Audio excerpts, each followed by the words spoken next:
to have a new start. So whose evidence do they hold? Do they hold the bad angel's evidence or the good angel's evidence? Forever.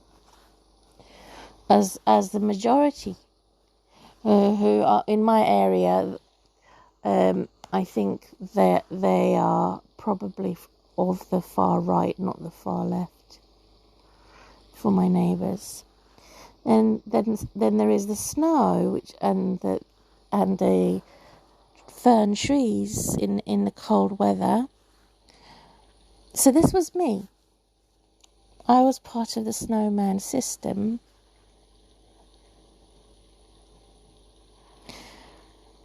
Freezing cold. And that was me. I was part of that snow where I had to grow in something that was cold and frozen.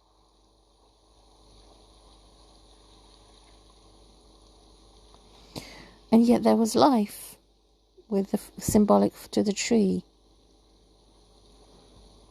or tree of life.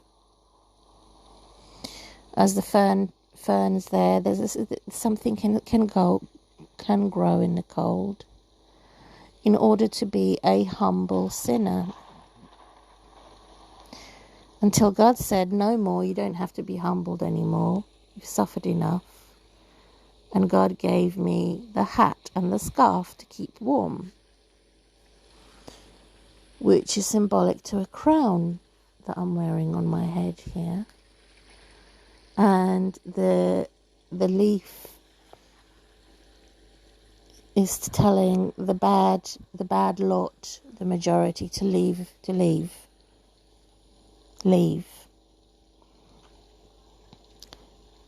In my sainthood, and also the other type of season, other than the snowflake.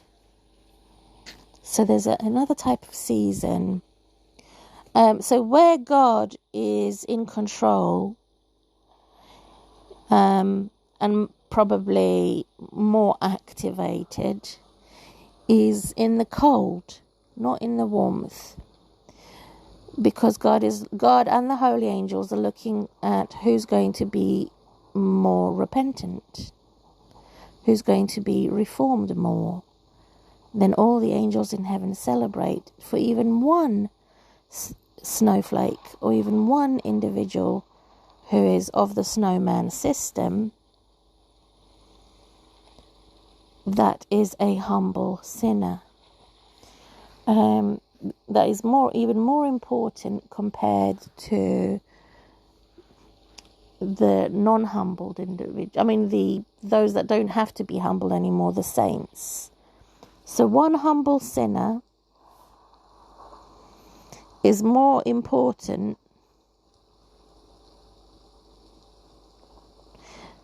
compared to one saint that doesn't have to be humbled anymore.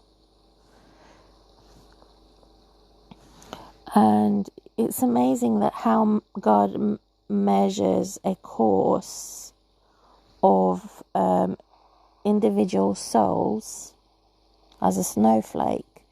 They're all unique in the snowman system. The uniqueness of the humble sinner. And why they are more important and more special compared to the saints.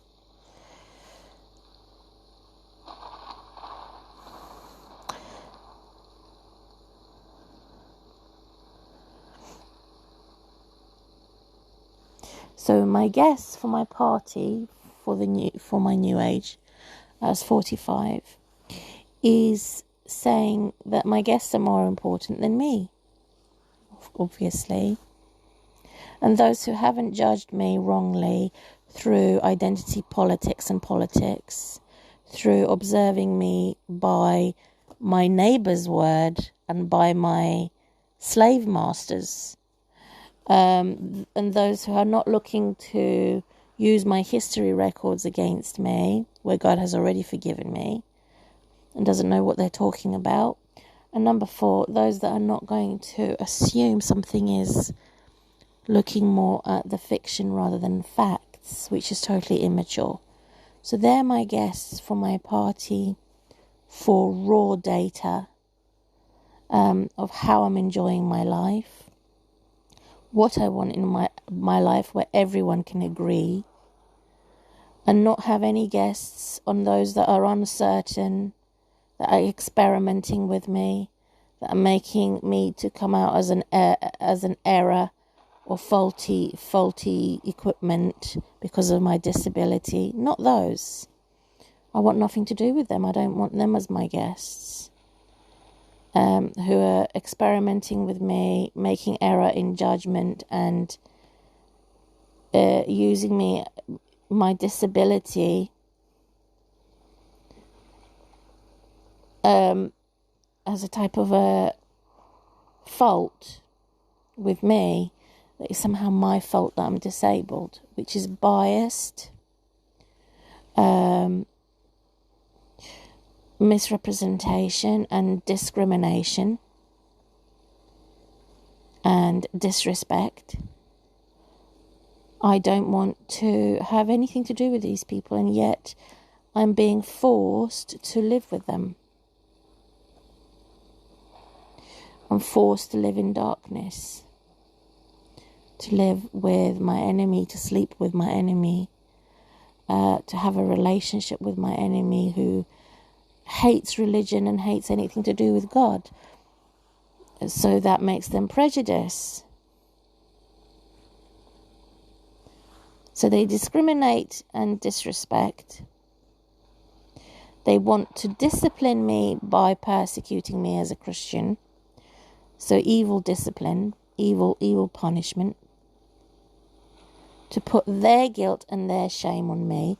So again, that's going back to the snowman.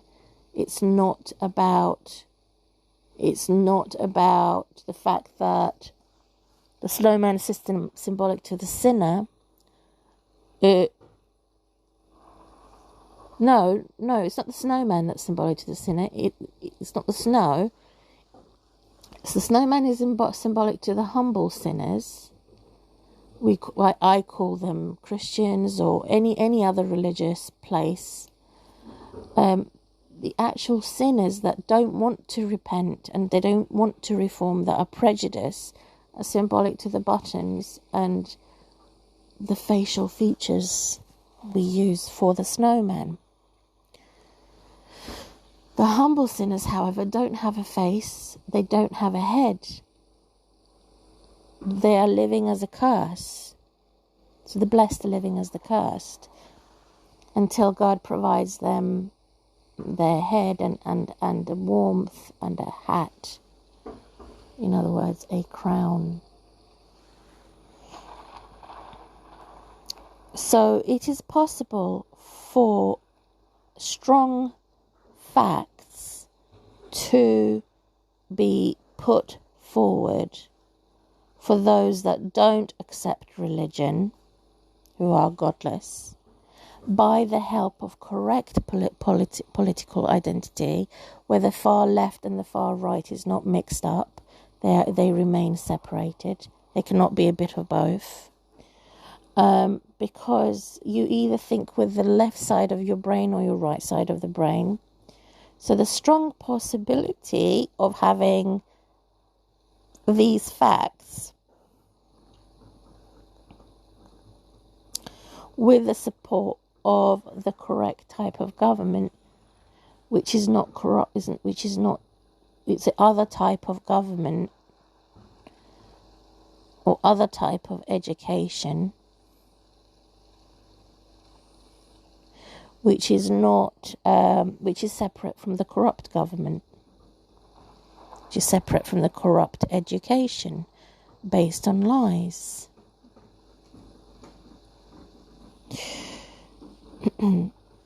So it is possible, it's a strong possibility, with the support of the saints.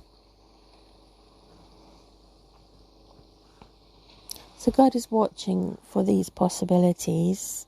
God is watching you. Which is more important to me to know that my God is watching me than any other corrupt government, corrupt education, or corrupt police force.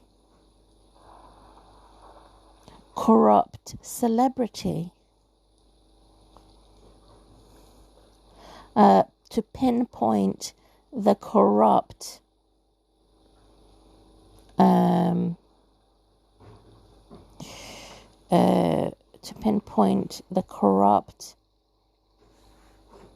evidence based on fiction, not fact, so that a new explanation can be presented about my past and my future.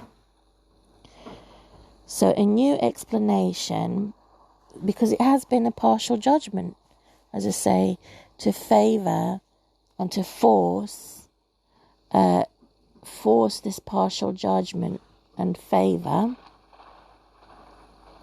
towards those in capitalism. In other words, they have a car, they have a house, and they have a family. So they are now more morally right because they have a favour from the government through capitalism, and I have no favour.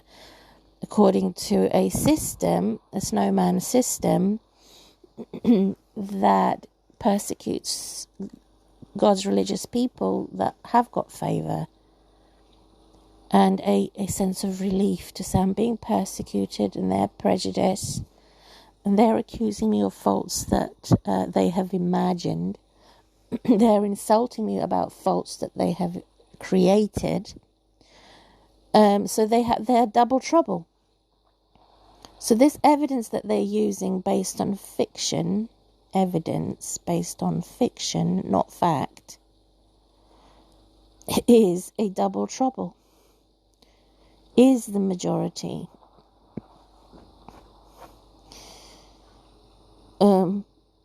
So their foundation, which is based on their imagined wrongs, number one, they've imagined I have done something wrong. And number two, they get to actually persecute me by persecute. So number one, their prejudice. God is not watching me. It's only what they can see. And number two, they're persecuting me. So persecution. So that's what they're doing with the evidence of fiction and how they are the double trouble in any victim's life. And God is watching them. So imagine that there is no heaven. So it's only the heaven that they create for themselves and happiness they create from themselves, which I call demons. So now these demons, or these devils who are against God and against religion, the sun only shines for them. It's the heaven on earth which they have created, which is false heaven, is only for them. And God's people are not allowed to be happy. We're not allowed to have heaven. So God is watching them. So God is, in other words, they're a pervert and they're an obscurance of justice.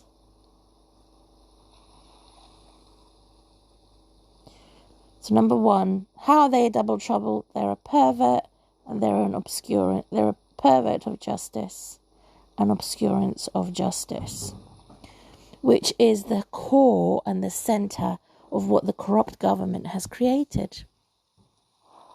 I call them the scum of society. Scum. Society.